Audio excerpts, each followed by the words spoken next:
Welcome to Marketplace Live. Let's defy gravity.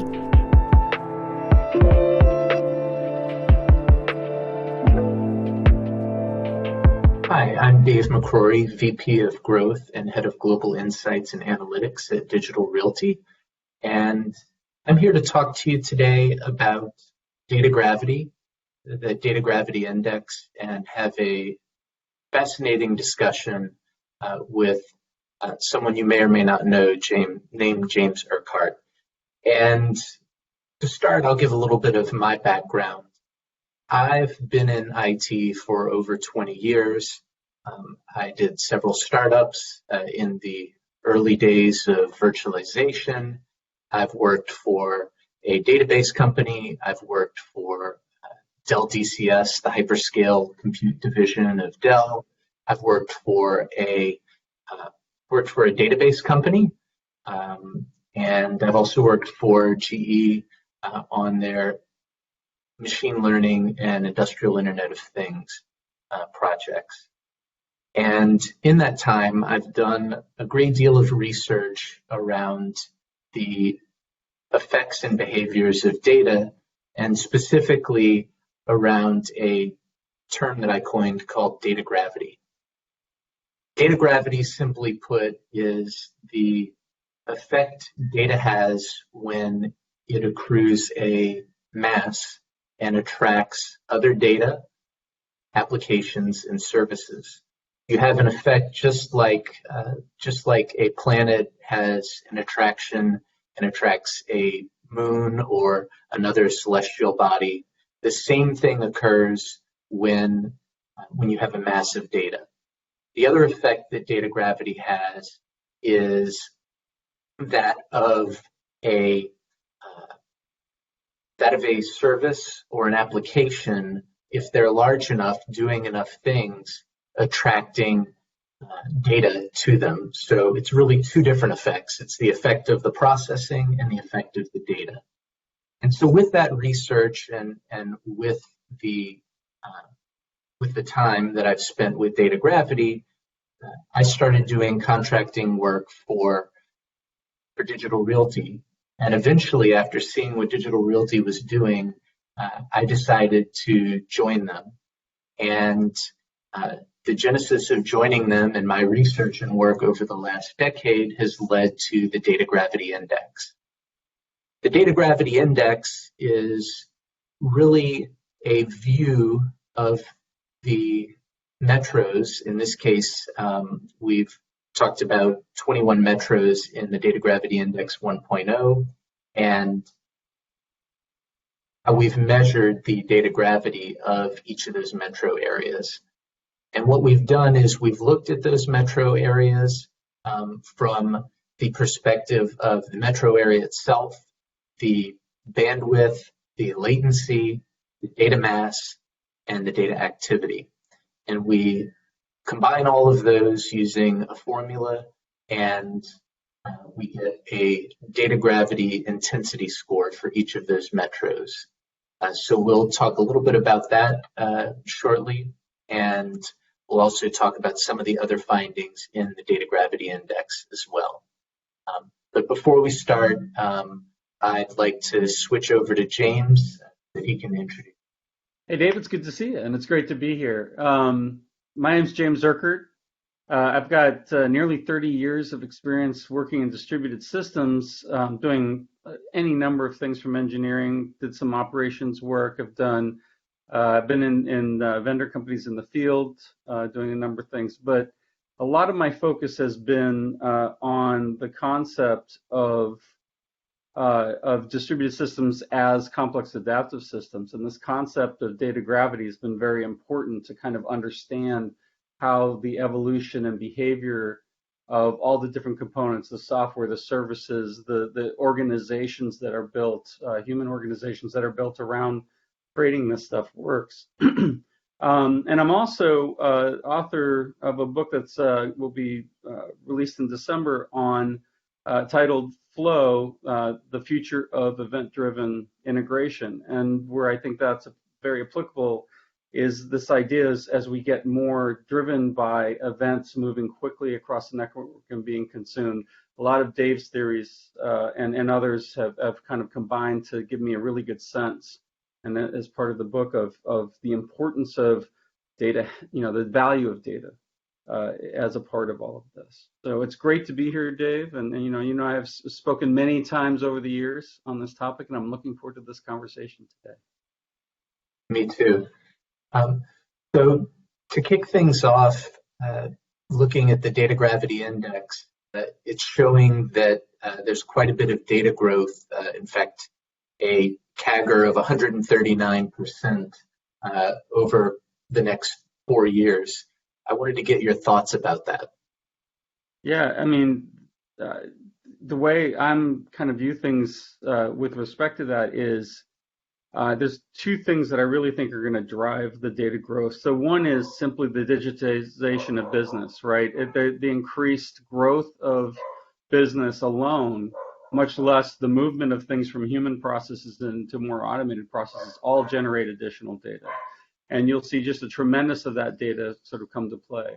But in addition to that, there's also the effect of what happens when you begin to be able to rely on real-time information more often. You begin to rely on being able to react quicker and faster than your competitor to the actual situations that are going on in your environment.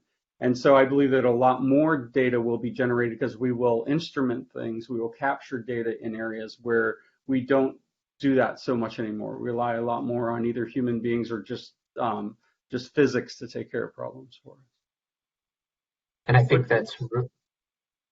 think that's really something that is coming to the forefront, and hopefully the index is starting to show people is that overall data growth is exploding, and ironically, the amount of data which we can store is not even remotely keeping up with the amount of data we're generating, and that's going to present a number of challenges across the board for infrastructure providers, large enterprises, really virtually any company. Yeah, I do think that there are some businesses that are very aware of the problem and trying very hard to keep ahead of the curve. I think, you get financial services, there's a tremendous amount of work being done to be able to understand how they're going to keep up with the rate of data that they have to be concerned about.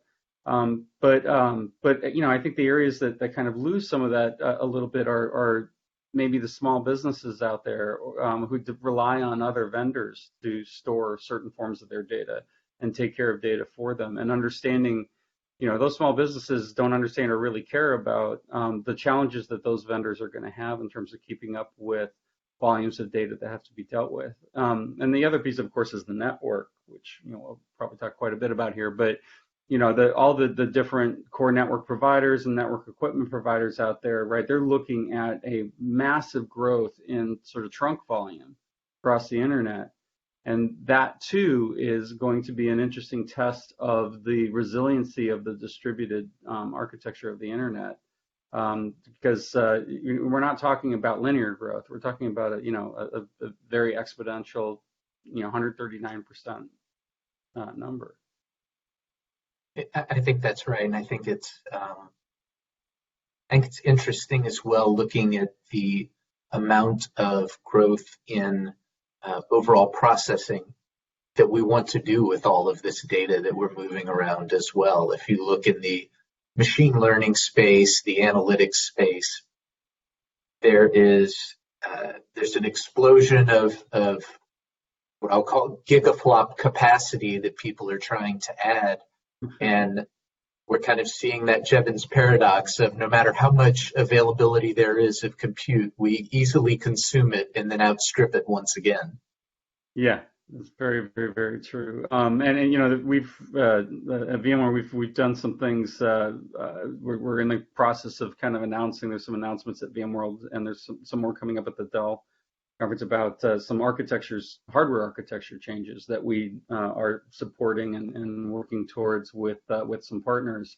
That fundamentally the nature of what a computer is becoming distributed as well, and so the nature of our applications are going to change with respect to that. I'm just curious though, Dave, so you have this massive data growth. What does that mean in terms of data gravity? What are you seeing in your data that's interesting about where and how and what that affects? Well, I think we're seeing a few interesting things.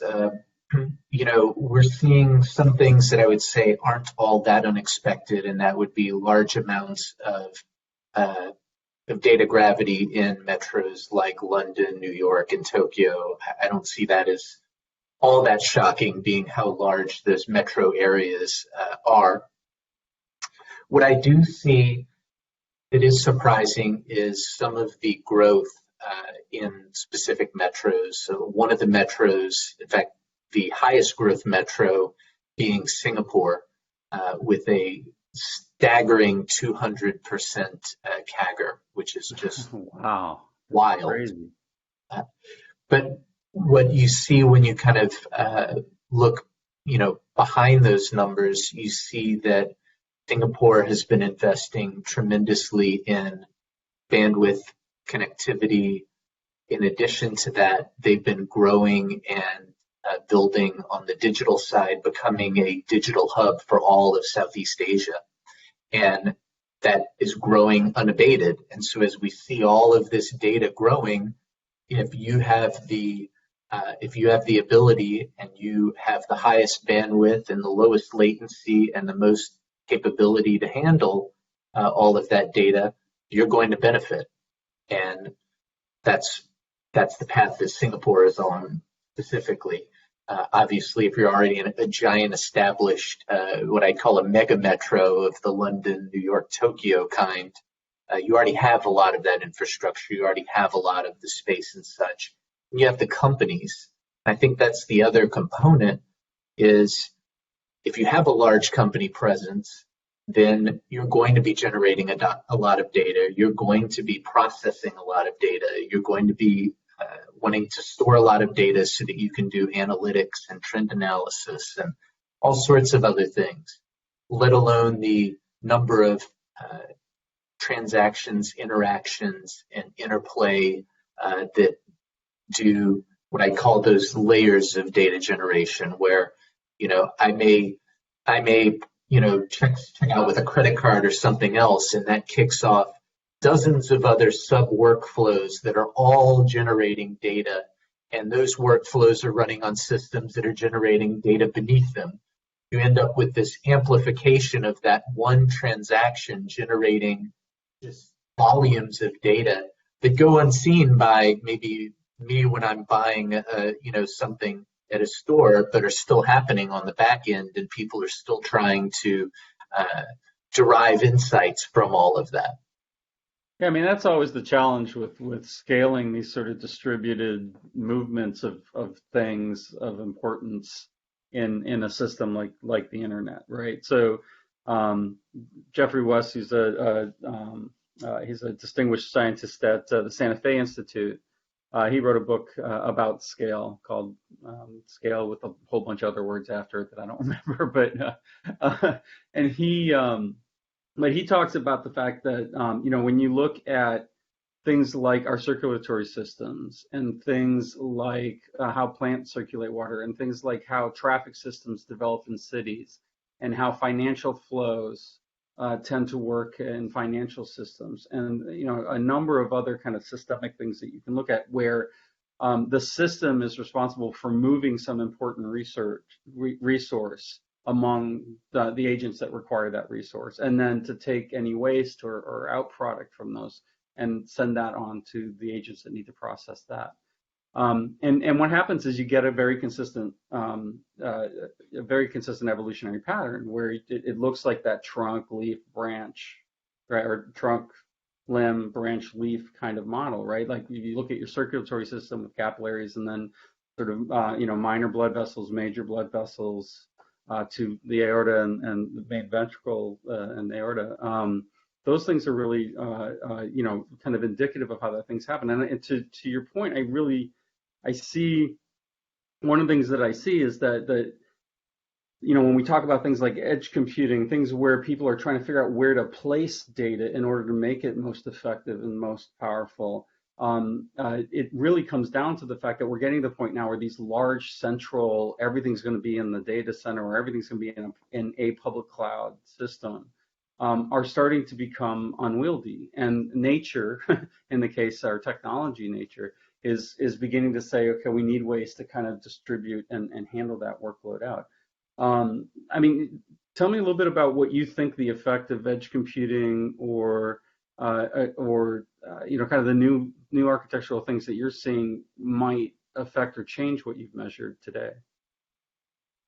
I think the biggest thing that we'll see is more of centering around data and processing and what those requirements are. In other words, you're either going to have large data generation happening out at the edge, whether that's from IoT style sensors or say manufacturing equipment, and that could be anywhere, including places where connectivity is not so great now, but with the hope that it will be. Or you'll see demands for processing out at the edge, or some combination. And so the result that I'm seeing with the data is you're going to have to fight two kind of conflicting problems. The idea that you want to centralize a lot of your data so that you can do these higher order analytics and such, but at the same time you want to distribute your data and processing so that you can handle more of the edge effects that are occurring in providing that low latency, high performance that everyone's going to demand, as you were talking about earlier about real time, everything marching down that path. That is absolutely where we're going. In fact, it kind of rolls into one of the other topics I was hoping we'd talk about, which is the fact that we're seeing things move towards a faster overall network experience with 5G slowly making its way out, 5G ultra wideband happening, the low Earth orbit satellites like Starlink and such that are providing accessibility to communities that otherwise either didn't have internet or had incredibly poor, the worst dial-up from the 1990s level of experience still today. In fact, I was reading about a tribe in Washington State that was essentially disconnected from having internet access at all because they were so remote, and they became one of the pilots for Elon Musk's low Earth orbit satellite solution. And they said it had already transformed their lives. They were able to do online learning and able to watch videos and access resources and communicate with family and just all of these transformative things. And so I look at that and I imagine the transformative effects of far-flung manufacturing and people interacting in new ways for business purposes and such, all being transformed by all of these new networking technologies that are just emerging now. I wanted to hear what your thoughts were around that. Yeah, speaking to some of the folks that are working with me on the book, one of them pointed out that, as you see this sort of world of event-driven integration across organization boundaries become stronger, what I call flow, when you see that capability become more commodity and more cheap to do and more simple to kind of link things up that way, and you have the emergence of edge computing to try to handle all these kind of scaling problems with trying to do everything central.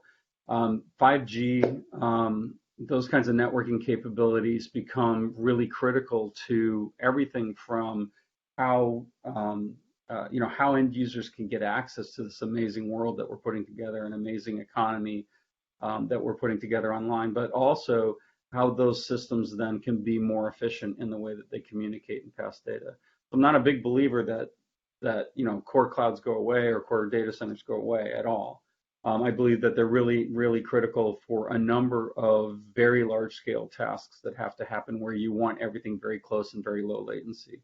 However, I think you will see more situations where the user facing part of the world really doesn't go directly back to a cloud anymore, but actually is interacting with a distributed world, that layer of stuff that sits on top of it. And so all of that, because the communication to the human being, the communication between those things that are trying to coordinate in a timely fashion really relies on having networking that's much smarter about how it routes the traffic on the network, which affects latency, bandwidth constraints, all those other things in a huge, huge way. So I think, I get very excited about it from the standpoint of what you were talking about, with more access to more human beings. That's an awesome, awesome thing. And with all of that, of course, comes more data being collected, more people generating data than were generating data before. But I also get very excited from the standpoint that I think we're going to see a growth in scale of some systems at a level that we thought Facebook and we thought Twitter and all those guys were doing amazing, amazing things. And I think we're going to see some systems that are handling just vast amounts of sensor data and then being very smart about how it aggregates it and works with it, and what it stores and when it stores it where. And we're going to see ways of connecting the world that are hard to fathom right now. I think you're right. I absolutely see that on its way, as far as this, in what we considered just incredible scales with the Facebook example and such. I think we're going to see that eventually, not immediately, but eventually. I think that's going to become more commonplace. I think we're going to see quite a few different businesses having to adopt real scale compute and infrastructure capabilities that they didn't. I think about all of the shipping and logistics companies, and where that has to be headed over time. Putting a sensor on every single thing that's being shipped, plus the pallets and crates, plus the machinery to move and allocate, and all of that is just going to generate incredible amounts of data, even compared to what is generated now.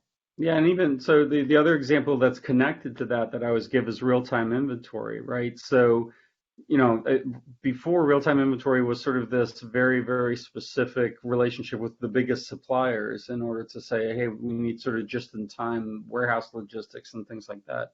But increasingly now it's getting all the way up to the user, where it's like, okay, well, we don't carry everything, but we aggregate the information that we're getting from all the other suppliers that we buy from. And we're aggregating what the stock is that's available in total. And we're presenting that as the available stock number, or that's what we're using when we do measurements around that, to present to the user what's available and whether they're getting low on supply of something, whatever. I think that's a huge thing. It's kind of related in a sense. So it kind of gets to how do you get value out of data gravity and the data gravity index? What are the things that you guys are doing with that information? What are the things that somebody like VMware could do with that information that would give them some insight or value that they don't have today? Well, so I think it's kind of two different questions, but they're absolutely tied. The index itself, I think what it's meant for the average consumer of the index is to give them an indication of what metros may or may not make sense for them to enter to or move to establish presence, maybe sooner rather than later. Is a metro growing more rapidly than others? Does it make sense for them to start looking at how many customers or partners or competitors exist in that specific metro, and does it make sense to start looking at going to one of those metros? Overall, data gravity is meant to, from this metro view, is meant to give people guidance on what places make more sense to to try and locate sooner rather than later to benefit from lower latency, higher bandwidth, or more overall activity, which increases the chances that you're going to get transactions and other things to occur. So I think that's one aspect. And the other aspect is just to really raise awareness. There's not a lot of awareness of data gravity. You and I have been talking about it for, between the two of us, for closing in on a decade. However, a lot of people have never even heard of it. And when they hear of it and they think about it, it becomes more intuitive. Oh, well, that makes sense. But then looking at those implications across the, across the market for their own market, and then across what's happening in those metros, that's something that I don't think enough people are doing. And then using that to understand that with the data growth, with the changes that we're seeing, that we're really talking about a couple of things. And this is mentioned in the index report.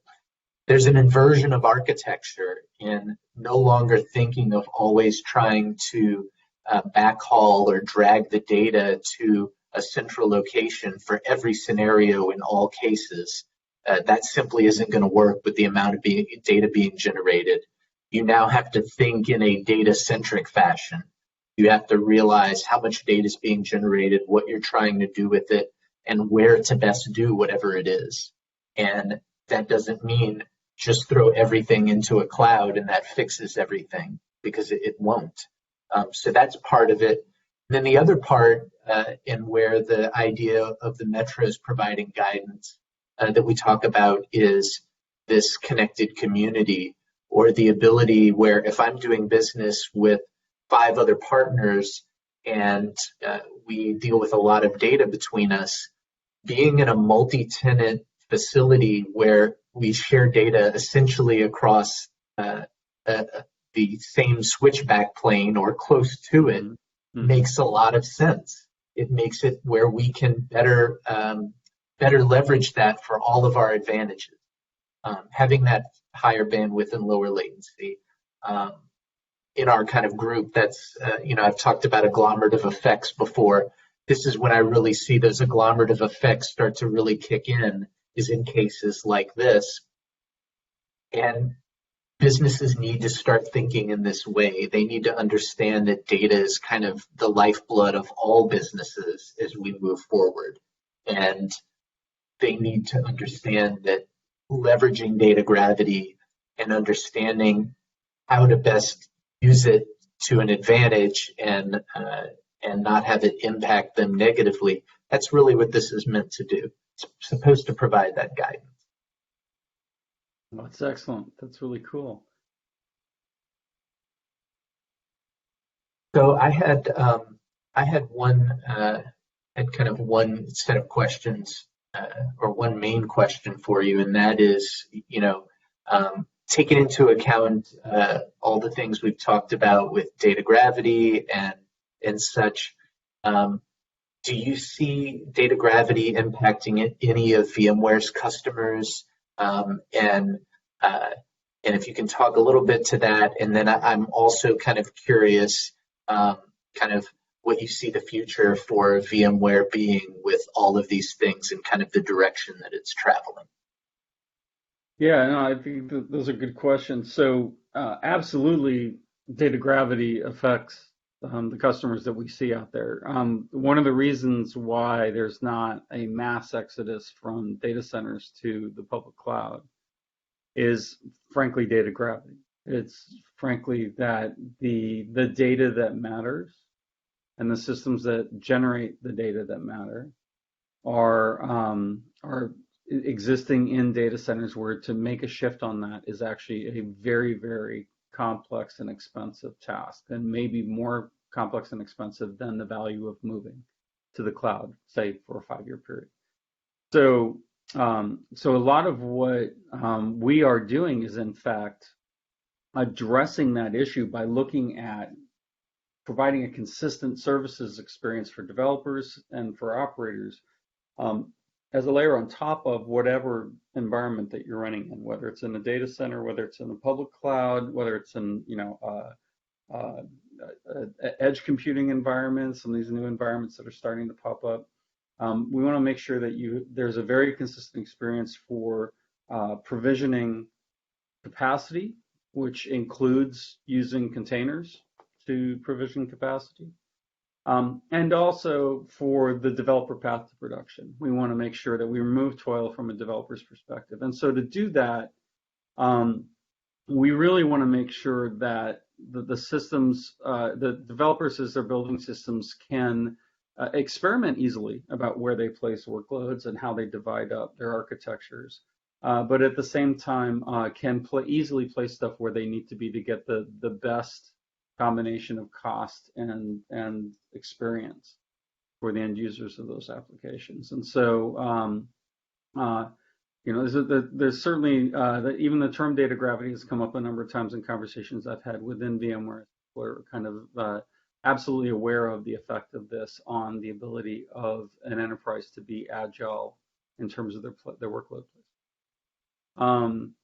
So future of VMware with respect to this kind of stuff, I think, very much, I talked a little bit about what, VMware, I can't remember the name of the project, but VMware is working with NVIDIA on some new architectures for application deployment that take advantage of specialized processing units and allow you to kind of really rethink where and how you place workloads across an environment, including edge and the data center. And a little bit more at the developer level, we absolutely want to make sure that data systems are the static data is seen as sort of a service environment that's easily accessible wherever it may lie, but also that we enable our customers to take advantage of sort of new event-driven approaches to process data while it's most valuable, process data while it's fresh and gives you some competitive advantage over what somebody else might do with that data if they get it 15 minutes later or 15 hours later. So so there's some thinking that we're doing about how, and partnering we're doing with folks about how we sort of support these changing architectures in the environment, focusing first and foremost on that sort of developer path to production experience for the types of applications that are modern applications are being built today, cloud native applications, but really thinking about then how do we connect into the new ways that data will move in the future. And Spring Cloud Streams is a really good example of one thing that we're doing in that. That makes sense. I think we're just about out of time. I wanted to thank you, James, for the great conversation. This was absolutely fantastic today. I wanted to thank everyone for joining us. This has been a great conversation, at least for me. And I hope that you stay and join us for other sessions as well. Thanks very much, Dave. It was great to be here.